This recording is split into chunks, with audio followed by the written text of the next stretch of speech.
नमस्कार, सभी को बहुत बहुत बधाई, क्योंकि आप बीएससी पार्ट 2 से प्रमोट होकर बीएससी पार्ट 3 में आ चुके हैं।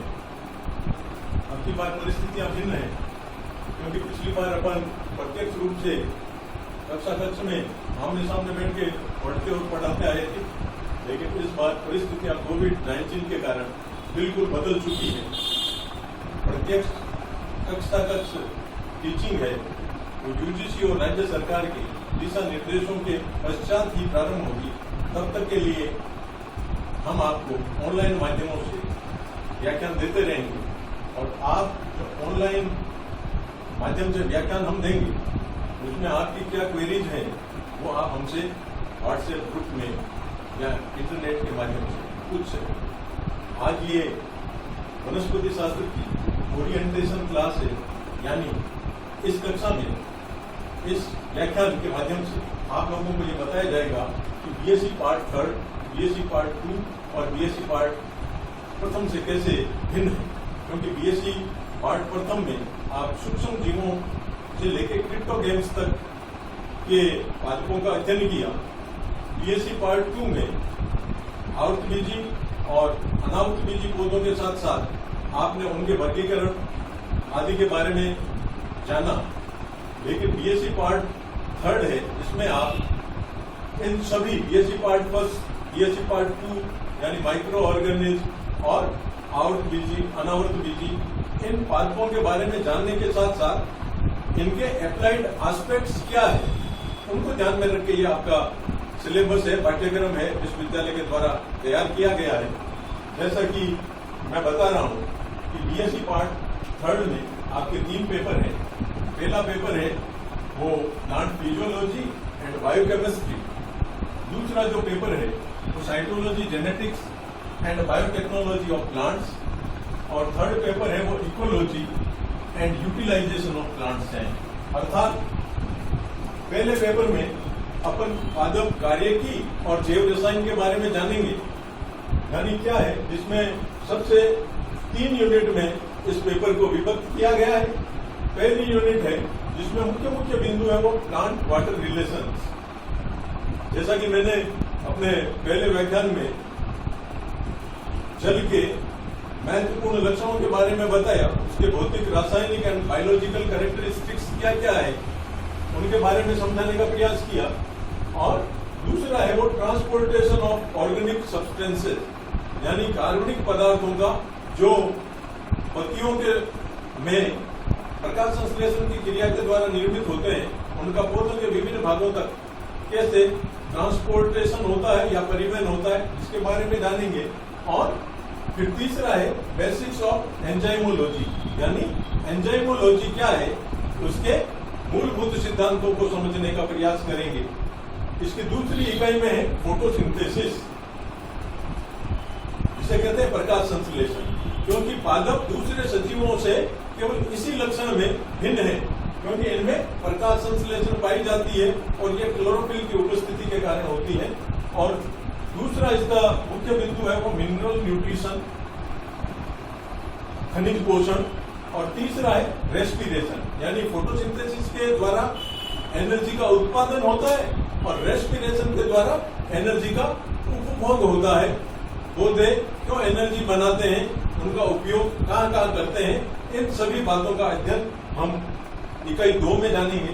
और इकाई 3 है वो ग्रोथ एंड डेवलपमेंट है। पादपों की ग्रोथ में कौन कौन से कारक काम करते हैं और उनके विकास में कौन कौन से कारक काम करते हैं, कौन कौन से हार्मोन्स काम करते हैं, पादप वृद्धि नियंत्रक काम करते हैं, आदि सभी के बारे में हम इकाई 3 में ग्रोथ एंड डेवलपमेंट शीर्षक के माध्यम से जानने का प्रयास करेंगे। दूसरा जो पेपर है उसमें साइटोलॉजी यानी कोशिका विज्ञान। कोशिका में जो पहला टाइटल यहाँ पे दिया structure and functions of cell envelope, यानी कोशिका के आवरण है कितने तरह के होते हैं। पादपों में कोशिका भित्ति पाई जाती है, जंतुओं में नहीं पाई जाती। प्लाज्मा मेम्ब्रेन पादपों में भी पाई जाती है और जंतुओं में भी पाई जाती है। लेकिन ये कैसे बने हुए होते हैं, इनके घटक क्या है और इनके कार्य क्या है, इनके बारे में अपन इकाई 1 के पहले टॉपिक में अध्ययन करेंगे। दूसरा है ultra structure and function of chromosome. Chromosome क्या है? जैसे बैक्टीरिया में क्रोमोजोम नहीं होता, जेनेटिक मटेरियल होता, सी होता है, कोवेलेंटली क्लोज सर्कुलर डीएनए होता है। यहाँ पे अनुवांशिक पदार्थ की मात्रा बढ़ जाती है, वो खुला कोशिका द्रव में नहीं रह सकता क्योंकि केंद्रक आवरण के द्वारा आवृत होता है और वो विशिष्ट प्रकार के संरचनाओं में बदल जाता है जिन्हें अपन क्रोमोजोम कहते हैं। क्रोमोजोम की अल्ट्रा स्ट्रक्चर, परा संरचना, उनके कार्य के बारे में 2 नंबर टॉपिक में अध्ययन करेंगे। और तीसरा है genome, complete set of chromosome जिसे जीनोम कहते हैं, और डीएनए का स्ट्रक्चर है, यानी पादपों में जीनोम का क्या संरचनाएं होती है और उनके क्या क्या कार्य हैं, इनके बारे में जानेंगे। और एक यहाँ पे एक बिंदु और आ रहा है, एक्स्ट्रा न्यूक्लियर जीनोम, यानी वही केंद्रीय अनुवांशिक पदार्थ होता है जिसे एक्स्ट्रा न्यूक्लियर जीनोम कहते हैं। जैसा कि अपन जानते हैं यूकैरियोट्स और प्रोकैरियोट्स में अंतर यह है कि यूकैरियोट्स में माइटोकॉन्ड्रिया और क्लोरोप्लास्ट पाए जाते हैं। इन्हें स्वायत्त शासी कोशिकाएं भी कहते हैं क्योंकि इनमें स्वयं का डीएनए उपस्थित होता है और इनमें जो डीएनए पाया जाता है वो केंद्रक के बाहर ये संरचनाएं उपस्थित होती है। इस कारण ये डीएनए एक्स्ट्रा न्यूक्लियर जीनोम भी कहलाता है। तो इसके बारे में भी अपन जानेंगे और इसका पौधों के डेवलपमेंट में और कई तरह के उपयोग हैं, इनको समझने के लिए वो जानेंगे। चौथा है कोशिका चक्र, कोशिकाओं में कैसे वृद्धि होती है, कोशिका का विभाजन कब होगा और कोशिका विभाजन की कौन कौन सी प्रावस्थाएं हैं, इनको सबको समझने के लिए अपन कोशिका चक्र को यहाँ पे समझेंगे। इकाई 2 में जेनेटिक इनहेरिटेंस यानी मेंडेलियन लॉ है कि संतति के गुण हैं उनके पेरेंट्स पे निर्भर करते हैं और ये एक पीढ़ी से दूसरी पीढ़ी में सतत स्थानांतरणशील होते हैं, उनके बारे में जानेंगे। और ये जीन कैसे एक्सप्रेस करते हैं, प्रकटीकरण इनका कैसे होता है, उसके बारे में भी इसी इकाई में जानेंगे। और तीसरा है जेनेटिक वेरिएशन, अनुवांशिक विविधताएं कैसे उत्पन्न होती है। कई तरह की प्रक्रियाएं जिनसे अनुवांशिक विविधताएं उत्पन्न होती है, उनके बारे में जानने का प्रयास हम इकाई नंबर 2 के अंतिम टॉपिक पे करेंगे। और इकाई नंबर 3 है, उनमें जेनेटिक इंजीनियरिंग यानी अनुवांशिक पदार्थ को परिवर्तित करके उसका मानव हितार्थ कैसे उपयोग किया जाता है, ये अनुवांशिक अभियांत्रिकी कहलाती है, जिसे जेनेटिक इंजीनियरिंग भी कहते हैं। और इसी का एक हिस्सा है जिसे बायोटेक्नोलॉजी भी कहते हैं, जैव तकनीक, यानी सजीवों के अनुवांशिक पदार्थ को एक्सप्लॉइट करना मानव वेलफेयर के लिए, वो बायोटेक्नोलॉजी कहलाएगी। ये दूसरे पेपर के महत्वपूर्ण टॉपिक्स हैं जिनको अपन अध्ययन करेंगे। और तीसरा है ecology and utilisation of plant यानी पारिस्थितिकी। अपन डेजर्ट इकोलॉजी में आते हैं तो पारिस्थितिकी कितने तरह की होती है, उनके बारे में जानेंगे। यह पेपर भी 3 इकाइयों में विभक्त है। पहली इकाई है वो प्लांट्स एंड एनवायरमेंट यानी पर्यावरण और पादप, इनके आंतरिक क्या संबंध है, किस तरह के वातावरण में कौन कौन से प्लांट पाए जाते हैं, इनके बारे में जानने का प्रयास करेंगे। और morphological, anatomical and physiological responses of plant यानी भिन्न भिन्न प्रकार के वातावरण में पाए जाने वाले पादपों में मॉर्फोलॉजिकल कैरेक्टरिस्टिक्स अलग होती है, एनाटॉमिकल कैरेक्टरिस्टिक्स अलग होती है और उनकी कार्य की कैरेक्टरिस्टिक्स अलग होती है। ये कितने तरह की होती है, कौन कौन से पादप में कौन कौन सी एनाटॉमिकल, फिजियोलॉजिकल और मॉर्फोलॉजिकल कैरेक्टरिस्टिक पाई जाती है, ये इकाई 1 में अध्ययन करेंगे। इकाई 2 में पॉपुलेशन इकोलॉजी के बारे में जानेंगे।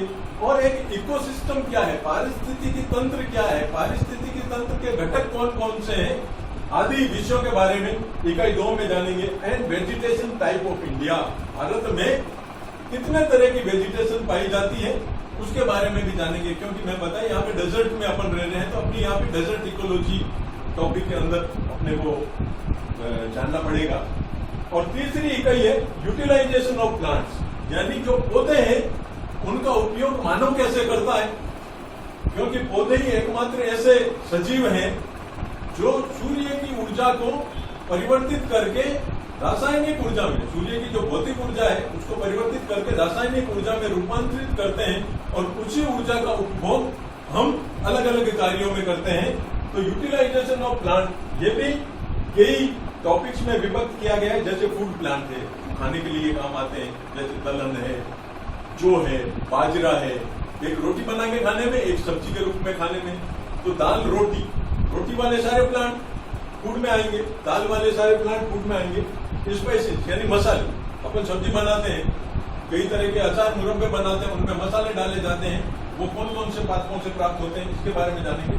वेजिटेबल ऑयल, आपको पता है नागौर में सरसों और तिल की पैदावार अच्छी होती है। यहाँ के जो रूरल बैकग्राउंड में जो लोग रहते हैं वो सरसों और तिल के तेल का उपयोग करते हैं, जिसे वेजिटेबल ऑयल कहते हैं, पादपों से प्राप्त होने वाले ऑयल।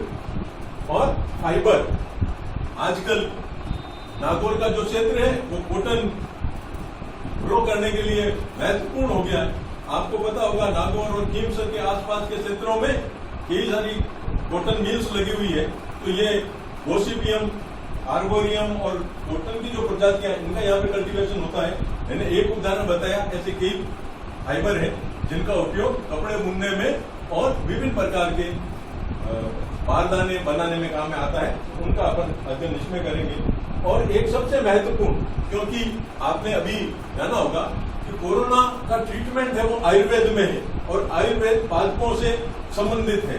तो यहाँ पे कई ऐसे अपने नजर में ऐसे प्लांट है जिनका उपयोग औषधियों में होता है। तो मेडिसिनल प्लांट कौन कौन से हैं, जैसे अश्वगंधा नागौर का प्रमुख मेडिसिनल प्लांट है, उसके बारे में भी जानने का प्रयास करेंगे। बीवरेजेज यानी पेय पदार्थ, मुख्य रूप से चाय और कॉफी, दो तरह के पेय प्रत्येक व्यक्ति लेता है। तो इन पादपों का भी अपन अध्ययन करेंगे। और इम्पोर्टेंट लास्ट वाला है rubber plant, rubber yielding plant. तो इन पादपों को जो कहते हैं यूटिलाइजेशन ऑफ प्लांट, यानी पादपों के उपयोग, अनुप्रयोग। इकोलॉजी में अपन, इकोलॉजी क्या है और उसमें पाए जाने वाले पादप कौन कौन से हैं जिनका उपयोग मानव हितार्थ किया जाता है। अब मैं ये बताना चाहूंगा कि ये जो आपकी 3 इकाइयां हैं प्रत्येक पेपर में, और बॉटनी है 3 पेपरों में विभक्त है। तो इनमें जो थ्योरी के हैं, फर्स्ट सेकंड थर्ड 3 पेपर है, वो 50-50 अंकों के होते हैं। जैसे फर्स्ट ईयर और सेकंड ईयर में भी आपके इसी तरह से होते थे। और इनमें से कुल 150 के होते हैं, जिनमें पासिंग मार्क्स 54 नंबर के होते हैं। प्रैक्टिकल है वो तीनों पेपर का मिला के 75 नंबर का होता है, जिसमें से 27 नंबर लाने वाला पास होता है। तो अपने को अब इन टॉपिक्स पे ऑनलाइन माध्यम से, जब तक कि अपने को कक्षा कक्ष में बैठने की अनुमति नहीं मिलती और कोविड की जो समस्या क्रिएट हुई है उन पे नियंत्रण नहीं होता, तब तक अपन ऑनलाइन माध्यम से ही पढ़ते रहेंगे। और मैंने आज आपको ओरिएंटेशन के माध्यम से बॉटनी के पाठ्यक्रम के बारे में, उनकी महत्वपूर्ण टॉपिक कौन कौन से, उनके बारे में बताने का प्रयास किया। आप एक अपने कॉलेज का एक YouTube चैनल है GGCN ई-कंटेंट,